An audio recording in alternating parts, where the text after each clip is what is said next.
बिस्मिल्लाहिर्रहमानिर्रहीम। हुजूर अकरम सल्लल्लाहु ताला अलैहि वसल्लम ने इरशाद फरमाया कि नमाज दीन का सुतून है और मोमिन की मेराज है।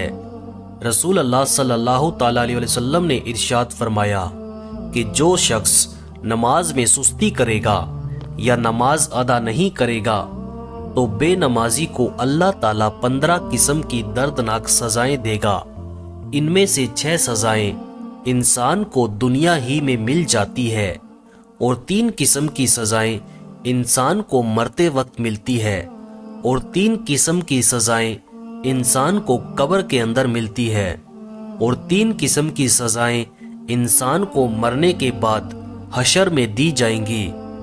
बेनमाजी को दुनिया में मिलने वाली 6 सजाओं में से पहली सजा ये है कि अल्लाह तबारक व ताला बेनमाजी की उम्र में बरकत को खत्म कर देगा। और नंबर 2, अल्लाह ताला बेनमाजी के चेहरे से नेक लोगों की अलामात को मिटा देता है। और नंबर 3 बेनमाजी को अल्लाह तबारक व ताला उसके किसी नेक अमल का अजरो सवाब नहीं देता है। और नंबर 4 बेनमाजी की कोई भी दुआ आसमान तक बुलंद नहीं होती। और नंबर 5 दुनिया में रहने वाली मखलूक बेनमाजी से नफरत करती है। और नंबर 6 नेक लोगों की दुआ में बेनमाजी का कोई हिस्सा ना होगा। अब बात करते हैं कि मौत के वक्त बेनमाजी को जो 3 सजाएं मिलती है वो ये हैं। नंबर 1, बेनमाजी को जब मौत आती है तो वो जलील होकर मरता है। और बेनमाजी को मरते वक्त दूसरी सजा ये दी जाएगी कि वो भूखा मरेगा।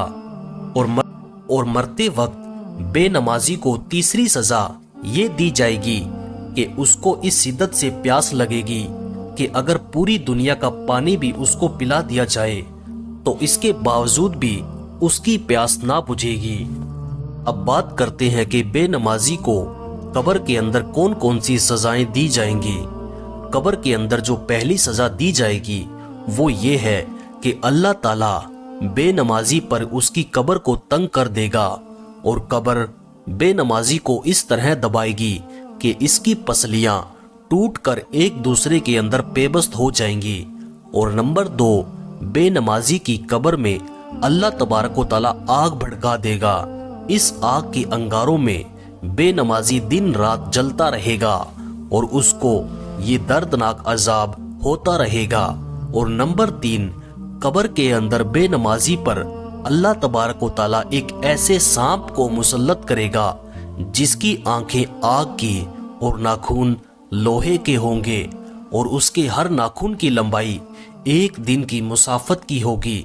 ये सांप गरजदार और बिजली की आवाज में बेनमाजी से कहेगा कि मुझे मेरे रब ने ये हुक्म दिया है कि मैं तुझे फजर की नमाज ना पढ़ने के जुर्म में फजर से लेकर जोहर तक और जोहर की नमाज ना पढ़ने के जुर्म में जोहर से लेकर असर तक और असर की नमाज ना पढ़ने के जुर्म में असर से लेकर मगरिब तक और मगरिब की नमाज ना पढ़ने के जुर्म में मगरिब से लेकर ईशा तक और ईशा की नमाज ना पढ़ने के जुर्म में ईशा से लेकर फजर तक डसता रहूं।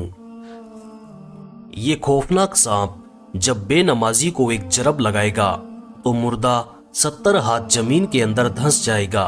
उस वक्त वो सांप अपने नाखून जमीन के अंदर दाखिल करेगा और उस मुर्दे को दोबारा जमीन से बाहर निकालेगा और फिर ये सांप उस बेनमाजी को दोबारा डसेगा और फिर वो बेनमाजी 70 हाथ जमीन के अंदर धंस जाएगा।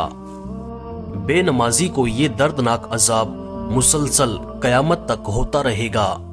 कयामत के दिन बेनमाजी को जो 3 दर्दनाक सजाएं दी जाएंगी उनमें से पहली सजा ये है कि अल्लाह ताला बेनमाजी पर एक फरिश्ते को मुकर्रर करेगा जो बेनमाजी को मुंह के बल घसीटते हुए जहन्नुम की तरफ ले जाएगा। और नंबर 2 जब बेनमाजी का हिसाबो किताब होगा तो अल्लाह ताला गजब की नजर से बेनमाजी की तरफ देखेगा और उसकी तरफ नजरे रहमत नहीं फरमाएगा। जब अल्लाह ताला गजब की निगाह से बेनमाजी की तरफ देखेंगे तो बेनमाजी के चेहरे का गोश्त झड़ जाएगा اور قیامت کے دن بے نمازی کو تیسری سزا یہ دی جائے گی کہ اللہ تعالیٰ بے نمازی کا حساب سختی سے لے گا اور اس کے ساتھ کوئی نرمی نہیں کی جائے گی۔ اس حساب و کتاب کے بعد اللہ تعالیٰ حکم فرمائے گا کہ بے نمازی کو جہنم میں ڈال دو۔ حضور اکرم صلی اللہ تعالیٰ علیہ وسلم نے ارشاد فرمایا کہ اگر کوئی شخص جان بوجھ کر نماز چھوڑ دیتا ہے تو اس کا نام جہنم کے دروازے پر لکھ دیا جاتا ہے۔